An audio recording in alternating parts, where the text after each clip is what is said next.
The federal government is putting up $750 million to help Quebec with the cost of hosting asylum seekers. However, the province was looking for $1 billion as compensation.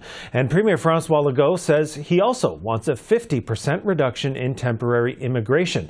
The Prime Minister says the province needs a plan when it comes to immigration. Have a listen to both leaders. I think it's about time that we put targets with figures.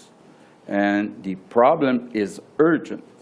So we cannot say we'll continue working for months and months about the principles. It's about time we put some targets. And there is still $750 million on the table, though. Right. So we were asking for $1 billion, so they offer $750 million. So we'll take the money, but we'll continue to ask for more. Mr. Legault is talking about targets that he has without a plan to reduce the numbers that are directly controlled by Quebec. Quebec itself controls over half of all the temporary immigrants in Quebec. They need to come forward with a proposal. We've come forward with a number of measures that we are taking on, that we are doing to address some of the concerns that Quebec has. And if they want to do more, well, we need to do it together. For more on what we heard, let's welcome Catherine Lévesque, parliamentary reporter with the National Post, and Geneviève Tellier, a political analyst and professor at the University of Ottawa. Good to see both of you. Catherine, so we heard the Premier talking about money. He didn't get all the money he was looking for, but we did hear the Prime Minister talk about some more effort to address claims by asylum seekers, to work with provinces about distributing more asylum seekers in other provinces. So all in all, should the Premier consider this a successful day? He won't say it was a successful day for sure. He actually said he was disappointed by the outcome of the meeting. I think he was hoping for more. But when you look at what was announced, I mean, you know, he got a lot of money. He got a good chunk of what he was asking for. I personally was very surprised by that amount. But he also got a number of promises on asylum seekers, you know, promises to treat them for a better treatment of them, you know, so that they don't stay in Quebec, that they go in other provinces. He also got a number of really good wins, I would say, on a program of mobility by the federal government so that people who come into the province have actually French language skills. So I think he got a lot of things, but that being said, I mean, the work is still ongoing. They're meeting again in September, and I think we might see some more announcements at that time. Right, so Geneviève, the work is ongoing.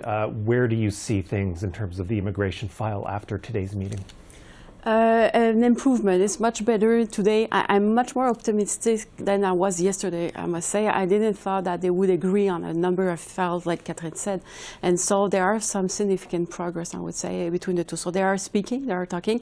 I think where are the disagreement is about the numbers. And so Ottawa has its own numbers, Quebec has its own. They will try to reconcile those numbers. And I think that the next meeting, well, in fact, date is September, so we'll see by then the progress done on that file. And Catherine, I guess put this into perspective for people who might not have been following this, people outside of Quebec. Why has this issue ballooned in Quebec in recent months? In recent years, I would say, because it's really ballooned because, as we know, Roxham Road, that was in Quebec, that has since been closed. But the reality is that most of asylum seekers actually come to Quebec or Ontario now first. But mostly, it was usually mostly in Quebec, and the provinces usually give a number of services, so healthcare, daycare, schools, and so, you know, the province says it's at a breaking point right now, and it can't, you know, give all those services anymore, and it's really reflecting badly. We have all these news reports on people, asylum seekers in Quebec who have to live in cars, people who have to, you know, who have to be in homeless shelters. So this is really ballooning into a big problem. I think we're seeing some of that in Ontario as well, but it really started in Quebec, and the reality is I think a lot of people want to stay in the province and maybe don't necessarily want to go to like Saskatchewan. Nothing against Saskatchewan, but maybe it's not as popular, I would say.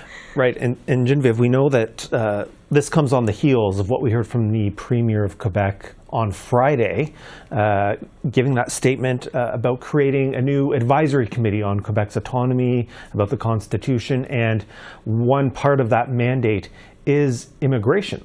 So how do you see that playing out now that we do have a bit of cooperation on the file, but we do also have the Legault government really taking this extra step now when it comes to Quebec's provincial jurisdiction? And I don't know if you recall, but at the point, Legault wanted a referendum just on immigration. So it's kind of let's put off the referendum on that, and let's go with this special committee on autonomous Quebec. I think that for Legault, that's why he maybe was not very pleased today, was because if he had everything that he wanted for, there's no point of having a committee. And so the committee is to help him get more support, or that Ottawa meets his request. And so what's the purpose of the committee? It should still be there, but on the immigration file, perhaps not as relevant as what he thought last Friday. Okay, very quickly, Catherine, let me get you on this committee. How do you think it's going to reverberate here in Ottawa? Oh goodness, I don't know if it's going to reverberate here because I think it's mostly a distraction. He announced it, out of the blue. I don't think it created a lot of waves here, and I think people on the federal level will maybe just dismiss this as yet another committee that will issue a report that will be tabled, and people will forget about it. So okay, well, we'll still watch anyway. Catherine Lévesque and Geneviève Tellier, thank you so much. You're welcome.